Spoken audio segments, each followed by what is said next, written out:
I know what happens a lot of times. This is a short session, especially, and so I know that a lot of times you learn something and you say, oh, this is great, I'm going to go try it in my classroom.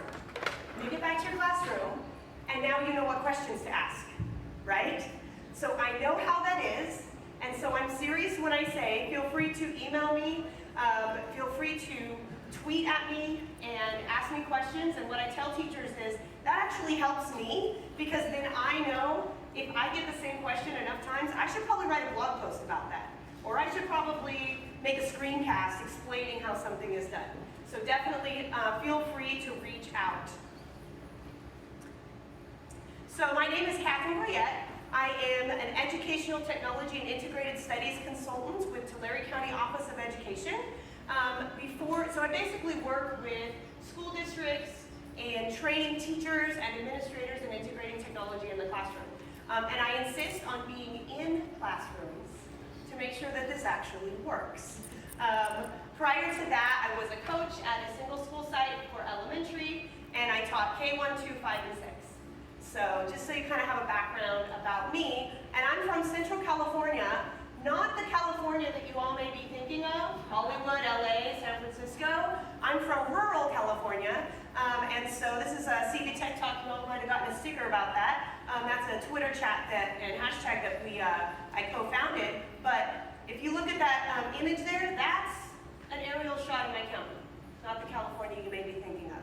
So the students that we work with, they don't have a lot of technology at home. They've had smartphones, right? Their parents have smartphones, but they don't have Chromebooks, they don't have computers and things. So that's the type of population that is has been used for this, what we're talking about here. So let's go ahead and move on. So the first thing that I believe is that technology in the classroom, especially for our young students, should not be a passive activity. True story, I once went into a classroom, and they're in literacy groups, right? And literacy. And there's kids on iPads playing Candy Crush. And I'm thinking, benefit of the doubt, Katherine, let's calm down for a second. What are you guys doing? Are you looking for patterns? No. Working on your colors? No. Are you counting? Are you adding? No. Teacher wasn't even sure that was occurring, right? I asked many kids, but I can't really blame the teacher because the teacher didn't know what else to do, right? And so I believe, and I'll show you how we can do this, we don't want tech to be a classroom, to be a passive activity. We want kids actually creatively engaged in content, accessing and then creating content. Young students can do so much more than we realize, but it looks a little different than, say, 4th grade up, because we just have to provide proper scaffolds. And I'm going to show you how we've done that. I also truly believe, how many of you are teachers? Excellent. Technology should not replace you, and it never will. A technology program is not going to teach the students as well as you can. It can give you data, you can pull things from it, but then you are the one with that relationship that knows your kids and knows what your students need. So the first thing that we're going to talk about is Seesaw. And if you have app-enabled Chromebooks, you can use Seesaw for that. And it really gives students a voice. What I love about it too is that Seesaw is great for digital portfolios, but it's also great for having a mix of high-tech and low-tech, because we don't want kids staring at screens all day long, right? Okay? So this student, this student didn't know me, right? I wasn't his teacher, so he's a little nervous talking to me at first. But I was asking him, he took a picture of a book he was reading, and he circled some things on the screen with the Seesaw app. So I want you to hear the questions that I asked him. I want to do another 16 though. Teaching, I want to do another. Why'd you circle the girl and the dog? Because they're characters. So the teacher now realizes, I asked the student, this was a 1st grade student beginning of the year, I asked the student to identify the characters. If the student would have found a page that had a house and circled the house, we would have known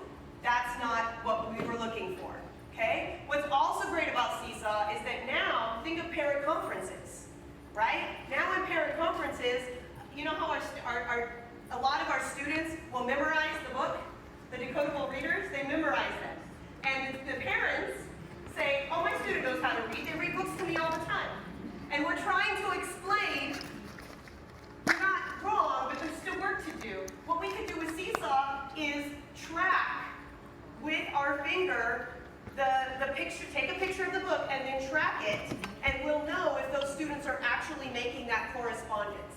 So that's another great way to do that. Here's another example of using Seesaw for sight words. The student is listening to work she already did. Now, if you have iPads, you're going to be able to write and speak in real time, and that's what you'll see if you have the app-enabled Chromebooks, the touchscreen Chromebooks, then you'll have to do it actually separately, but it's the same concept. So I'll go ahead and play this, and you'll see what she's doing with the sight words.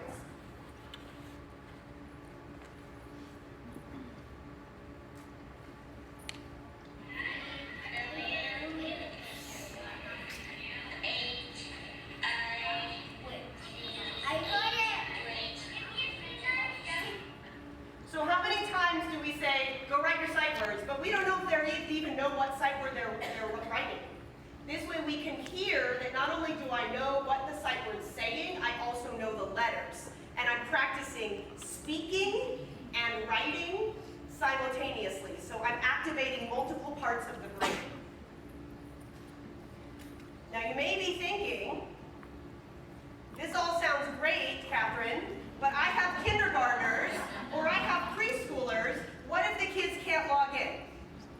Okay? Common question, common fear. Okay? Don't feel bad if that's what you were thinking. Seesaw makes it so easy.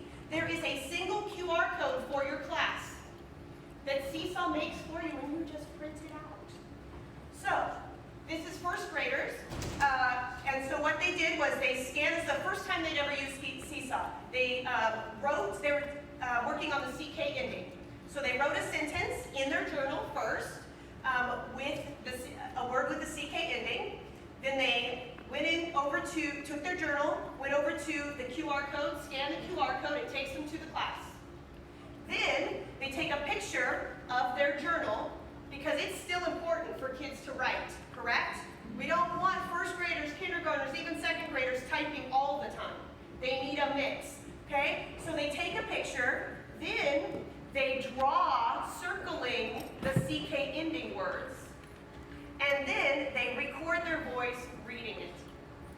Here's the best part about that. As a parent, I get that once the students, by the way, after they complete their work, and I tell them, just find green. If you're happy with what you did, you just find green. My kids can't read, no problem. Can they find a green check mark? That's all they need to do.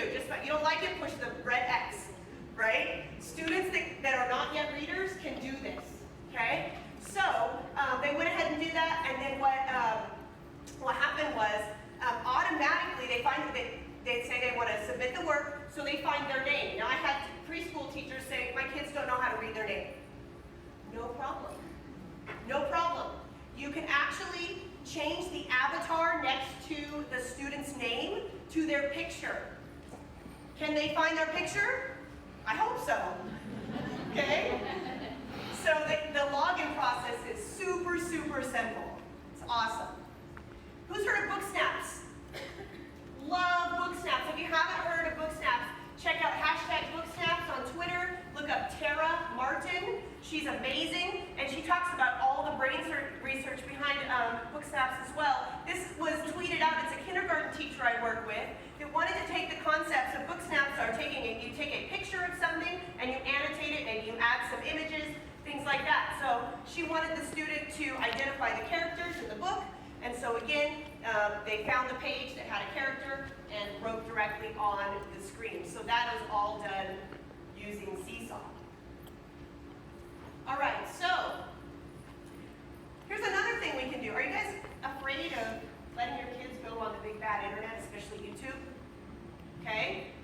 So one thing that we've done is embed YouTube videos into slides.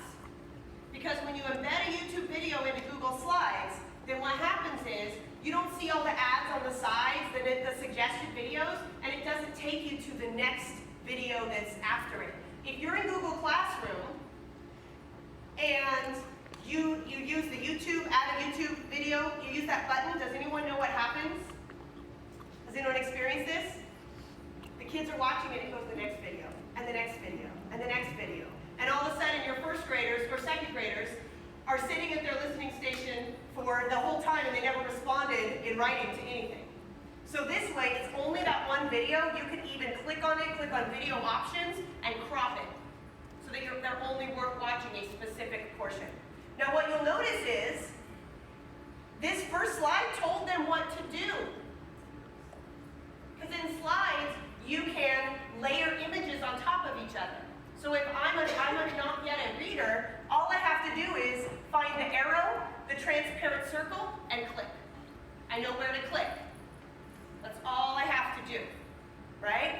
So that's a great way to use slides. The other thing is, now there's a written response. Now you'll see on this one that on the left, on the third slide there, on the left, the teacher said, well, some of them might want to write. They don't know how to type. So I said, okay. So an option, you may type or write. How many of those first graders, October, do you think wrote in their journal? 0. 0. I did this with 2 classes. Every single student wanted to type. Part of it was the novelty, right? I get that. But it was pretty exciting. Now some of you are thinking, okay, Katherine, you showed me that Seesaw is super simple. But seriously, Google Classroom? Are you kidding me? I don't have Clever. Clever, some of you, your districts might have Clever, which is a single sign-on. Okay, if you're a teacher, you don't have that power to say, I'm going to use Clever. That's a district decision. Okay? Here's what you do to get kids to log into their Google accounts. You have them teach each other. Okay? These are first graders. They're first graders. And so you teach a few of them, and they just start teaching each other. I'm telling you, they get it a lot quicker than you think. It's going to be rough at the beginning. It is. You're going to be wanting to pull your hair out. Are you kidding me? You want me to have my kids log into Google? It works. Has anyone done this? Had your kids log in? They get it, right? Was it frustrating at the beginning? Yes. Were you like, the first time, oh my gosh, I'm wasting my time. I'm wasting my time. But once they get in, oh, the things they can do, it's incredible. It is worth it. It is worth that time. So here's how we scaffold the process of getting into Google Classroom, finding those assignments for those young learners. What you'll see is these are screenshots. I basically did this in slides. So you go to Google Slides, I took a screenshot. This is exactly what the student desktop looks like. Okay, in that particular classroom, this is first grade, they all had the same background, top left, same background. So they took a picture, I took a screenshot of that, put it in slides, added an arrow, transparent circle, okay? You just go to add shape, and then you make it transparent, okay? Make it a little, the line thicker. And all I have to tell them is, find the arrow, click the red circle. Now you know where to click. We had put the classroom logo on their shelf at the bottom there, okay? You guys can do that unless your domain administrator does not allow it with your district. You can just go to the classroom.google.com, these 3 dots on the top right, you can go to more tools and add it to your shelf. So there's a way that you can do that. Then you see, this is how to log into Google Classroom. Click. I don't have readers, no problem. They can find an arrow and a circle, right? And then here's how you're going to open the assignment. I also taught them, I didn't teach them Control Z, but I taught them about the magic undo button. This is what I tell students, because they will mess up the slides that you create for them, right? They will accidentally delete slides. They will accidentally delete text boxes and not know what to do next. And they get a little irritated. So when I taught them, I said, boys and girls, I have to tell you about the coolest button in all of Google. It's called, it's the magic back in time button. It takes you back in time. If you make a mistake, it's okay. So I demonstrate for them, here's some slides. I say, oh no, I deleted one. I lost it. And so now I show them the magic undo button, and then they start teaching each other. I lost a slide. Ask your neighbor, oh yeah, there's that magic undo button, the arrow that goes backwards. Okay? Here's a real life example. So these are students, this was in a half-hour period, had never used Google Classroom before. First grade around October. So I had them log into Classroom, they watched a video, they responded, and you can see they're typing like this, okay? But as a first grade teacher, any first grade teachers in here? If you had a student that typed that much after watching a video, logging into Classroom the first time using slides in a half-hour period, would you be pleased? Heck yeah, okay? The kid on the right, 2 lines, but still, I'm still pleased with that. That's amazing. Amazing. They can do this.